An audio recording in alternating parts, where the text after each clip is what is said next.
ಬರದ ಛಾಯೆಯಲ್ಲಿರುವ ರಾಜ್ಯದ ಕೆಲ ಜಿಲ್ಲೆಗಳು ಮಲೆನಾಡು ಚಿಕ್ಕಮಗಳೂರಿನಲ್ಲಿ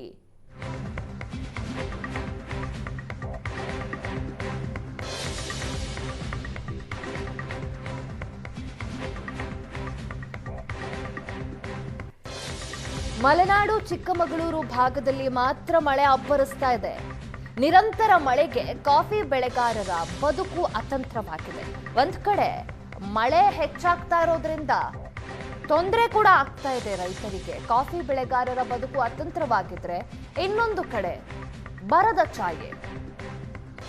ಮಳೆಗೆ ಹಣ್ಣಾಗುವ ಮೊದಲೇ ಕಾಫಿ ನೆಲಕ್ಕುರುಳುತ್ತಾ ಇವೆ. ಗಾಳಿ ಮಳೆಗೆ ಅಪಾರ ಪ್ರಮಾಣದ ಕಾಫಿ ನೆಲಕ್ಕುರುಳಿದೆ.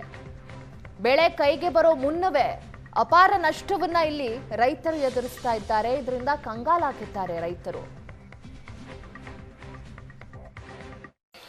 ರಾಜ್ಯದ ಭಾಗಶಃ ಜಿಲ್ಲೆಗಳಲ್ಲಿ ಬರದ ಛಾಯೆ ಆವರಿಸಿರುವಂಥದ್ದು. ಆದರೆ ಮಲೆನಾಡಿನ ಭಾಗದಲ್ಲಿ ಕಾಫಿ ಬೆಳೆಗಾರರು ಇದೀಗ ಮಳೆ ಸಾಕು ಎನ್ನುವ ಪರಿಸ್ಥಿತಿಗೆ ಬಂದಿರುವಂಥದ್ದು. ಯಾಕೆಂದರೆ ಕಳೆದ ಒಂದು ತಿಂಗಳಿನಿಂದ ಮಳೆ ಸುರಿತಾ ಇರುವಂಥ ಪರಿಣಾಮವಾಗಿ ಕಾಫಿ ತೋಟಗಳಲ್ಲಿ ಕೊಳೆ ರೋಗ ಆವರಿಸಿರುವಂಥದ್ದು. ನೀವೀಗ ಆ ದೃಶ್ಯದಲ್ಲೂ ಕೂಡ ಕಾಣ್ಬೋದಾಗಿರುವಂಥದ್ದು. ಕಾಫಿಯ ಗಿಡದಲ್ಲಿರುವಂಥ ಕಾಫಿ ಬೀಜ ಏನಿದೆ ಅದು ಅವಧಿಗೂ ಮುನ್ನವೇ ಹಣ್ಣಾಗಿ ಕಪ್ಪಾಗಿರುವಂಥ ಸ್ಥಿತಿಯಲ್ಲೂ ಕೂಡ ಇರುವಂಥದ್ದು. ಹಾಗಾಗಿ ಅವಧಿಗೂ ಮುನ್ನವೇ ಕಾಫಿ ಹಣ್ಣಾಗಿ ಆ ಗಿಡದಲ್ಲೇ ಅದು ಕಪ್ಪಾಗ್ತಾ ಇರುವಂಥದ್ದು. ಅದರ ಜೊತೆಗೆ ಕೆಳಭಾಗದಲ್ಲೂ ಕೂಡ ಕಾಫಿ ಬೀಜಗಳು ಉದುರುತ್ತಾ ಇರುವಂಥದ್ದು.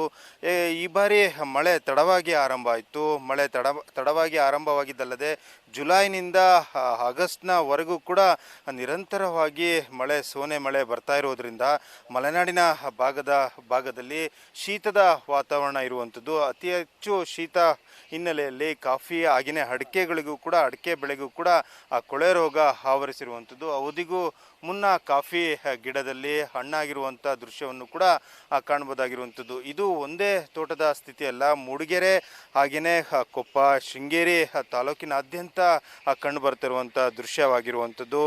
ಸಹಜವಾಗಿ ಮಲೆನಾಡಿನ ಭಾಗದಲ್ಲಿ ಕಷ್ಟಪಟ್ಟು ಬೆಳೆದಂಥ ಕಾಫಿ ಬೆಳೆಗಾರರು ಕಾಫಿ ತೋಟಗಳಲ್ಲಿ ಕಾಫಿ ಬೀಜ ನೆಲಕ್ಕೆ ಉದುರ್ತಾ ಇರೋದ್ರಿಂದ ಸಾಕಷ್ಟು ಒಂದು ಕಂಗಾಲಾಗಿರುವಂಥದ್ದು. ಸಾಲ ಮಾಡಿ ಬೆಳೆದಂಥ ರೈತರ ಪರಿಸ್ಥಿತಿ ಅತಂತ್ರವಾಗಿರುವಂಥದ್ದು. ಹಾಗಾಗಿ ಕೇಂದ್ರ ಮತ್ತು ರಾಜ್ಯ ಸರ್ಕಾರಗಳು ಬೆಳೆಗಾರರ ನೆರವಿಗೆ ಧಾವಿಸಬೇಕು ಅನ್ನೋದು ಕೂಡ ಇಲ್ಲಿನ ಬೆಳೆಗಾರರ ಒತ್ತಾಯ ಆಗಿರುವಂಥದ್ದು. ನೋಡ್ಬೋದಾಗಿರುವಂಥದ್ದು ಕಾಫಿ ಗಿಡದ ಬುಡದಲ್ಲಿ ಯಾವ ರೀತಿ ಕಾಫಿ ಬೀಜ ಉದುರಿರುವಂಥದ್ದು. ಇದು ಮಳೆ ಜಾಸ್ತಿಯಾಗಿ ಶೀತದ ವಾತಾವರಣದಿಂದಾಗಿ ಆ ಕಾಫಿ ಬೀಜ ನೆಲಕ್ಕೆ ಉರುಳಿರುವಂಥದ್ದು. ಇದು ಒಂದು ತೋಟದ ಸ್ಥಿತಿಯಲ್ಲ, ಎಲ್ಲ ತೋಟಗಳಲ್ಲೂ ಕೂಡ ಮೂಡಿಗೆರೆ ಸೇರಿದಂತೆ ಕೊಪ್ಪ, ಎನ್ನಾರ್ಪುರ, ಶೃಂಗೇರಿ ತಾಲೂಕಿನಾದ್ಯಂತ ಇರುವಂಥ ತೋಟಗಳ ಸ್ಥಿತಿ ಆಗಿರುವಂಥದ್ದು. ಕಾಫಿ ಬೆಳೆಗಾರರು ಇದೀಗ ಮಳೆ ಸಾಕಪ್ಪ ಎನ್ನುವಂಥ ಪರಿಸ್ಥಿತಿ ಇರುವಂಥದ್ದು. ರಾಜ್ಯದ ಬಹುತೇಕ ಜಿಲ್ಲೆಗಳಲ್ಲಿ ಮಳೆ ಇಲ್ಲದೆ ರೈತರು ಕಂಗಾಲಾಗಿದ್ದರೆ ಮಲೆನಾಡಿನ ಭಾಗದ ರೈತರು ಮಳೆ ಸಾಕಪ್ಪ ಎನ್ನುವಂಥ ಪರಿಸ್ಥಿತಿ ಬಂದಿರುವಂಥದ್ದು. ನಮ್ಮ ಜೊತೆಗೆ ಕಾಫಿ ಬೆಳೆಗಾರರಾದಂಥ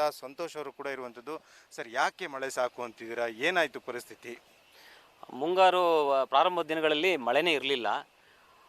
ಮುಂಗಾರು ಸ್ಟಾರ್ಟ್ ಆದಮೇಲೆ ಈಗ ಒಂದೂವರೆ ತಿಂಗಳಿಂದ ನಿರಂತರವಾಗಿ ಮಳೆ ಬೀಳ್ತಾ ಇದೆ. ಅದೇ ಬಯಲುಸೀಮೆ ಭಾಗದಲ್ಲಿ ಮಳೆ ಬೀಳ್ತಾ ಇಲ್ಲ. ಚಿಕ್ಕಮಗಳೂರು ಜಿಲ್ಲೆ ಮೂಡಿಗೆರೆ ತಾಲೂಕು, ಕೊಪ್ಪ, ಎನ್ನಾರ್ಪುರ ಈ ಭಾಗದಲ್ಲಿ ಘಟ್ಟ ಪ್ರದೇಶದಲ್ಲಿ ತುಂಬ ಮಳೆ ಬರ್ತದೆ. ನೋಡಿ, ಗಿಡಗಳೆಲ್ಲ ನೋಡಿ.